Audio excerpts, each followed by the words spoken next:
So again, welcome everyone. Today is the fourth session of our Textile of the Month group. We'll be talking about Saganishiki today. So let's go ahead and get started here. So what I have on the screen is your sample that was in your collection today. And we'll go into the details of that in just a moment. One of the things that characterizes Saganishiki is the fact that the warp threads are all made of gilded paper. And as you can understand, this gilded paper is not very strong. So it's something that you want to be very careful of when dealing with it. Okay, so here you can see she's manipulating the warp threads with her, very careful with the pick. In the past, I've covered how to do this gold leafing, or how the gold leafing is done on the handmade paper for a variety of other weaves, such as Nishijin Ori and some of the others. So for just a moment, I want to take a little sidestep and show you some of the more how-to homey way of doing it yourself. So here the craftsperson is using powder, baby powder, Johnson & Johnson as it happens, but cornstarch would be just as fine. Main thing is to get powder on your hands so that there's no moisture and no oil whatsoever. He's put a few drops of oil on some newsprint, basically, smeared it around to even it over the top of the boden. The boden is the little scrubber that he's using, transferring a very, very thin film of oil to tracing paper is what he was using. Now, when you purchase gold leafing, it comes in these squares with little sheets of paper between them. So he's going to remove the one that came with the packet and replace it with the oil side down on the gold leaf. Now, the purpose of putting the oil on the newsprint and then rubbing it and transferring it in that way, rather than putting it directly on the tracing paper, is you really want just the smallest, thinnest film of oil to pick up the gold leaf, but not enough to affect the gold itself or to leave a film later on. He's going to use the side of his bamboo tweezers, anything smooth would work, smooth and flat, to spread out the gold, remove all wrinkles if possible, and certainly any bubbles or anything else trapped in there. What that does is it causes the gold to adhere to the tracing paper, and then he'll be using this to apply to the surface. Okay, so now as he picks that up, hopefully the gold comes with it. Yes, not too many wrinkles. Okay, so he's going to go ahead and prepare enough of these to cover the surface he'll be working on. And so here he's going to be using 4. So in our case, Saganishiki, what we would be doing is laminating this to paper. Let me stop just a moment again. Traditionally in Japan, which you'll see in a moment, they would be using real lacquer on the handmade paper, and the lacquer, when it's almost dry, is tacky enough to allow the gold to stick to it. Okay, in this case, he's actually preparing his gold leafing for a Japanese watercolor. So he's prepared the surface a little bit differently. However, the medium he's using to bind is actually a product called Nikawa, which is a kind of gelatin. And for those of you who perhaps took my direct painting courses or other things like that for textiles, you'll know that we've used this in a variety of ways. So he's applied it over the entire surface, allowed it to dry, and by allowing it to dry, it gives us a sort of a gesso-like substrate. Now, over the top of that, he's going to apply one more coat and be very careful to pick off any stray hairs, bits of dust, or anything that might echo out to the surface of the gold. Now, positioning his tracing paper gold so that it's bent a little on the diagonal, that allows him to gently lay it down so that no air bubbles are trapped. And of course, he's positioned it by eyeballing it. Again, with the boden, he's going to gently put a little pressure on it to make sure it has good adhesion. Now, the thing about the Nikawa underneath, first time we let it dry for gesso. Second time, you want to make sure you do it while it's still damp, or of course, there's nothing for the gold to stick to. Now, he did make a mistake there. You know, it kind of got a little bit of a bare spot in it, but that's not really a problem. You can always go back with gold leaf, put a little bit more binding agent, press it in place, and then using a very soft brush, whisk away the excess. Gold is very easy to repair that way. So that's how he prepared that sheet for painting. Then he would go ahead and apply his paints, or in our cases, perhaps our dyes or other things on top of it. If we're preparing for Saganishiki, we would cut our now gilded paper into thread narrow strips of paper and use that for our warp. So here's a commercial version of that. There are blades on top and blades on the bottom that are cutting this paper. That's all the Chinese characters say, are top blade and bottom blade. This then creates the warp. Now, this is not on paper. This is a commercially produced one. And even though it's real gold, the gold itself is on a mylar substrate, which gives it strength enough for the machines to handle.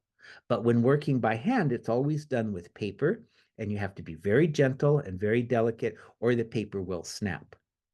So in preparing the silk now, the silk for our weaving, we'll start out with various skeins. We need to scrub them to get any type of sizing or saracen off it in this case. And I wanted to be sure and share with you the type of washing machines they have for the commercial ones. I think they're really clever. Typical to the other dye courses we've covered and so forth, you keep it in the skein and you turn it. You turn it to clean it, you turn it to dye it. You keep this slow, gentle rotating motion going on to get the best even coverage over a long period of time. It takes much longer than Western methods, but gives very beautiful results. Now, having scoured the silk, they'll go ahead and rinse it using the same methods and then pull it out ready to dye. You do want to open up the fluff of the skein, the threads of the skein, and just as with the dyeing, just as with the washing, you keep it in skein form and you keep turning it and beating it and turning it and beating it. Let me stop here for just a moment. What you'll see at the top here was the silk skein that we started with. And after scouring, you see the bottom. So the bottom is far more lustrous. Everything that's keeping you from seeing the sheen of the silk has been removed, and it's much more receptive to dyes. That's what gives Japanese textiles, weavings in particular, their really radiant glow. So then, of course, you keep a library of colors for your weaving.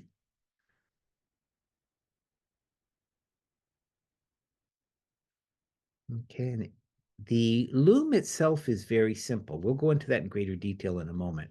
But basically, what you're seeing now in this section are these laminated paper warp threads. In the case of this particular artist, they're using an iridescent laminated coating, whereas we saw gold a moment ago. Following their chart, they'll go ahead and very carefully hand pick each section as they open up the threads for weaving.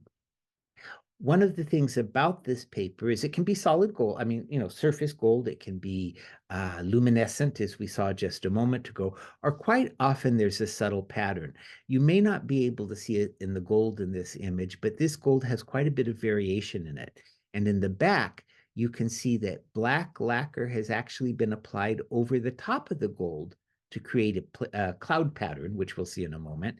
And then the foreground shows you this delightful, very delicious looking green with little squares of silver and gold and darker areas. All of this is done before the paper is cut in large sheets, sort of like watercoloring in a sense with your gold and silvers and such. And afterwards, it's cut into the long, long, narrow strips.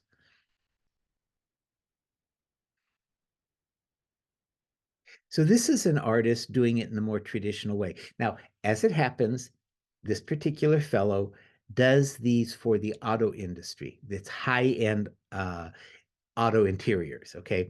Not the type of car I have. Okay, so he's gold leafing and everything to finish off the surfaces, but this is done exactly the same way. He has handmade mulberry paper as a substrate with real black lacquer laminated to the top.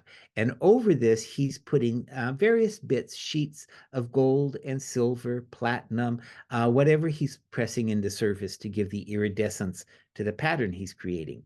He's pushing it through sort of an Amish-like container, really. I mean, very beautifully bent wood container with a large mesh screen, and that's what's allowing the bits to flow through underneath. And then in this case, it's curious. I hadn't seen anyone do it before quite this way, but he took the two sheets. Let's back up just a tiny bit here. Okay, he's taking two sheets upon which he's sprinkled the silver and gold, and then he's pressing them against each other to create an additionally random look. And over the top of this, dribbling a little bit more gold and silver liquid, and he's good to go. That's his finished piece before it gets cut into whatever he's going to use it for. Let's take a closer look at the loom. I thought you might enjoy seeing what a Saganishiki loom looks like. It's pretty simple, but very functional. So this is the entire loom with the bits that you would use to pick out. Notice this is the woven part that's being advanced. It doesn't actually have well, I guess the front beam, if you want to call it that, comes all the way under the loom and is wound by this little spool. We'll see a better detail of that in a moment. And the rest of the paper comes as far as it will, but the edge of it has been glued to another piece of paper, as you might tie onto a canvas sometimes with a back beam. And that part comes around to what functions as the back beam is this other tie here. So the longest that you could normally do in a case like this is not very long at all, okay? But then again, the paper sheets are not very long that are cut.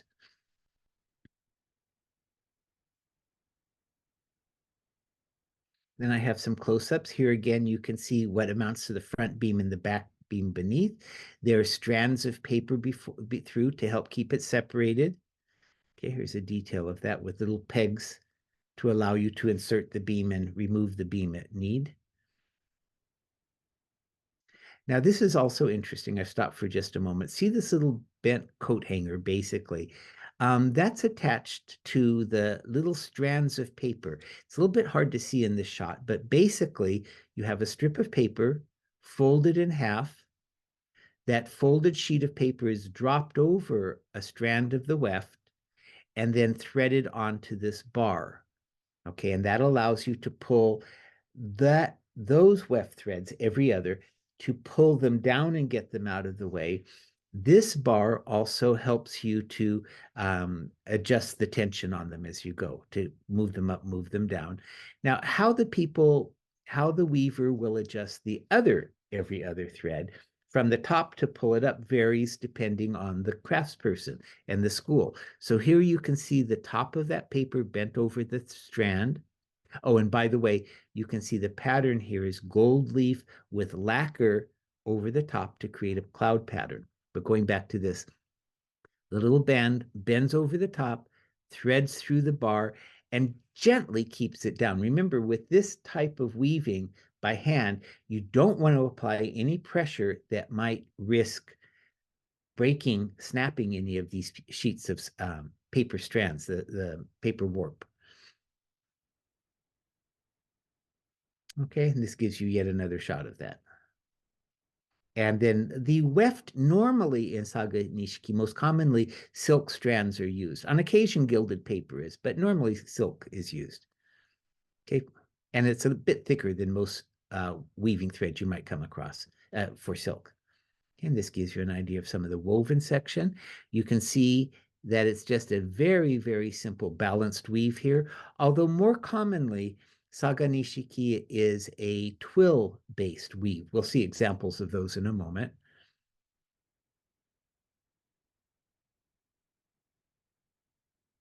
And now here's the bottom end, okay? So this is your little turning section, your handle. Beneath is what it functions as the front beam.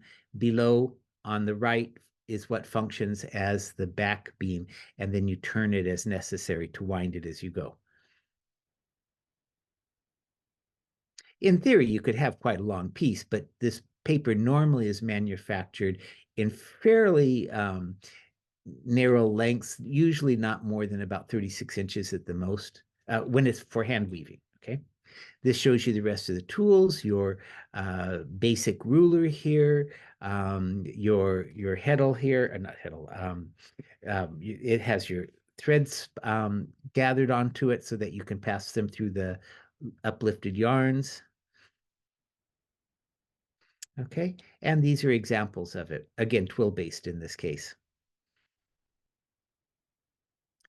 Because of the intense labor required to do this type of work. Here's an example, by the way, of that iridescent one woven earlier.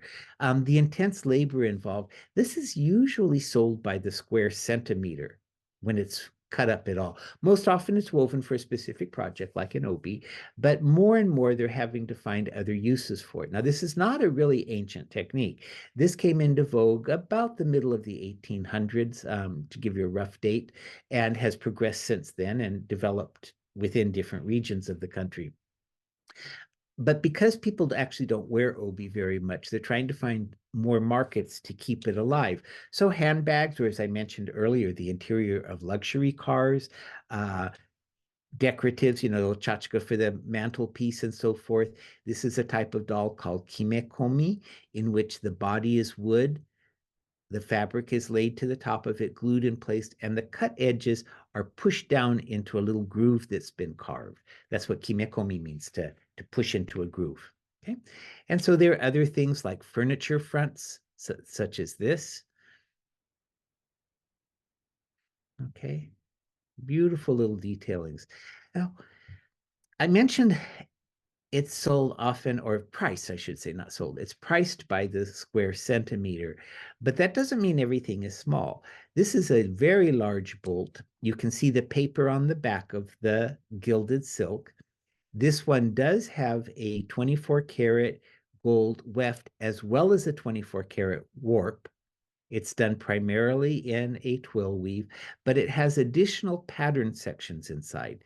This was intended to be a maru obi, the widest, most formal obi. And so the occasions during which you can wear it are very limited.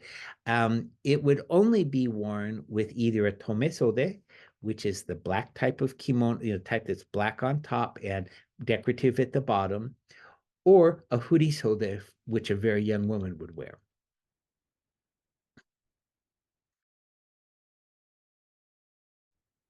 It's also designed, interestingly, so that the pattern on the right, even though it's a large sheet, keep in mind it will be folded in half when it's sewn into an obi. So the pattern on the right is different than the left, which allows you to get double mileage out of it and change the mood. On the right side, it's a little bit more dynamic pattern. On the left side, it's a little bit more refined and muted, even though it's quite gold, okay? But that allows the wearer to get more use out of it. You can see here, this is the beginning of the bolt. And if you'll notice, one of the quick ways as a collector or to determine whether it's Saganishiki or not is look at the warp. If the warp is stiff paper-like ends, then it's automatically Saganishiki by definition. If the warp is made up of silk strands, then it's not, even though visually it might appear to be the same. Okay, so here again, you see the warp thread here, okay, are these gold papered strands. This piece, as it happens, this company was putting it on sale, and that was a little promo thing for it. The reduced price for it was $78,000, just to kind of give you a point of comparison for pricing, okay? I'm sure it's still available if you'd like it. So here again, we're back with an artist weaving. Very careful, very meticulous work, same kind of loom we saw just a moment ago. Every strand is picked one at a time to create the pattern. Again, a basic twill weave. Very rarely are you able to weave much more than a few centimeters a day. So these pieces then, because they're not used so much with obi any longer, they're finding many, many other uses for it. Very high-end Girls' Day dolls are a common use. Also, as a hobbyist, it lets you weave just a little bit instead of taking on the task of a huge obi. Earrings. There's a local American artist at Washington area, as it happens, Jan Paul, who's a Saganishiki weaver. She does beautiful earrings and such.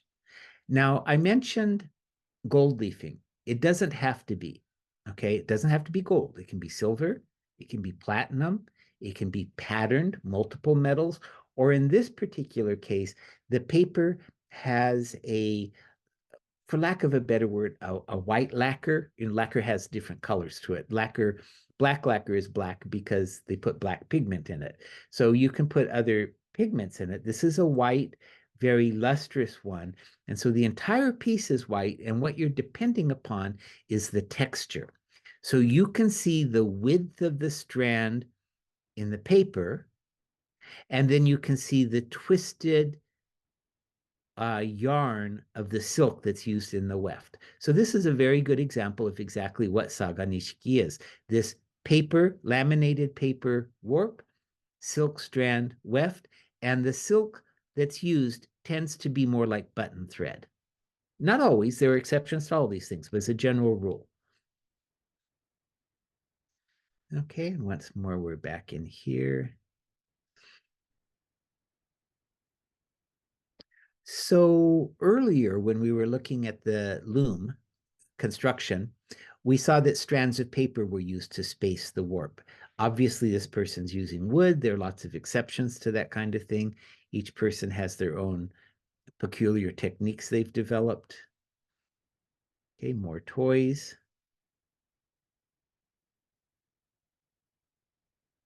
And when we get to the end of this little segment, I believe it is, I want to show you how she's manipulating her warp thread. So this might be difficult to see, but one of those wooden bars we saw earlier actually has strands of silk looped around and around and is picking up the warp beneath.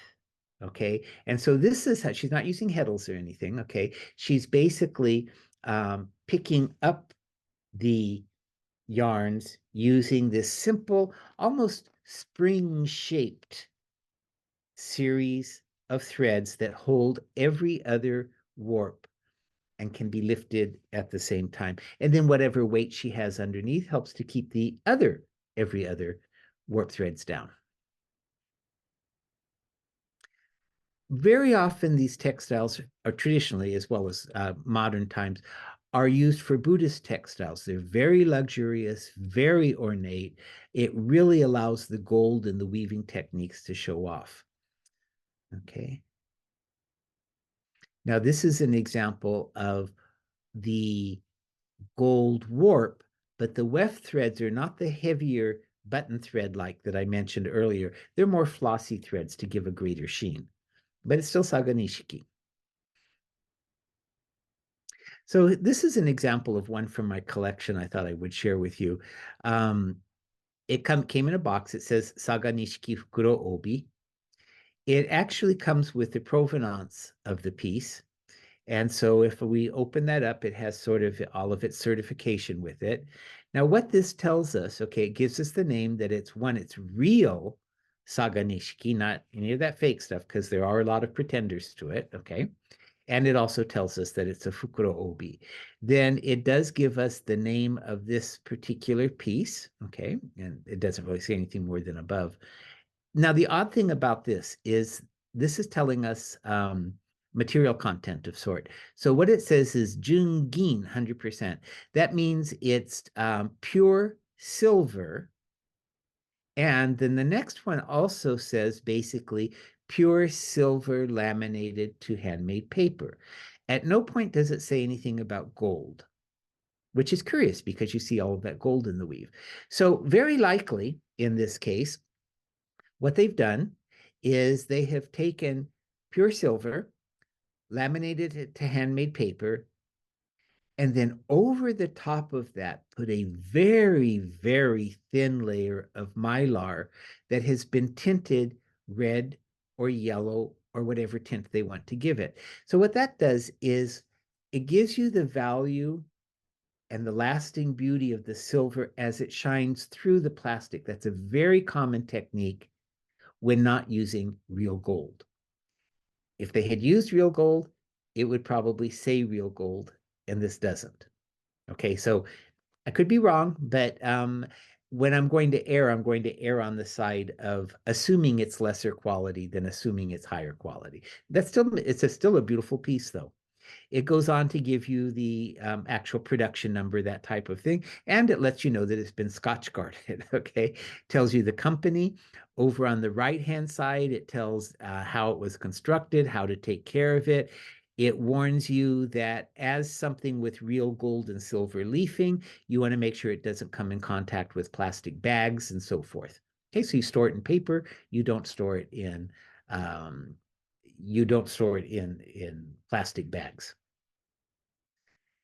And then I'll just skip past this. This is just an enlargement of what we saw. Let me go a little bit forward. Okay, so going back to the piece itself now, you can see all of the gold that's in here. So again, keep in mind how that gold was probably prepared. And the back of this piece is also Saganishiki, both the front and the back are. What I'm doing now is testing to see if there's a flap that can be opened up between the back and the front. Very often there is, most often there is on a fukuro obi, and that will then give you more information about the weave. There are times when a fukuro obi like this is placed in the wrong container, and it's the container that holds the provenance. So it could be that I'm wrong about all of this gold, and the easiest way to find out is to slit open the stitching and look inside where the rest of the information probably is. High quality obi like this will almost always have that information tucked inside because Japanese want to know. That helps you understand exactly what you have, and the quality of it and potentially the value of it, the history of it too. So that pretty much covers it for what we were talking about today with the Saganishiki. The weaving structure itself is not something that's incredibly dynamic relative to some of the other weaves that we cover, but it's still a very beautiful, very traditional, recognizable, and valued Japanese weaving technique.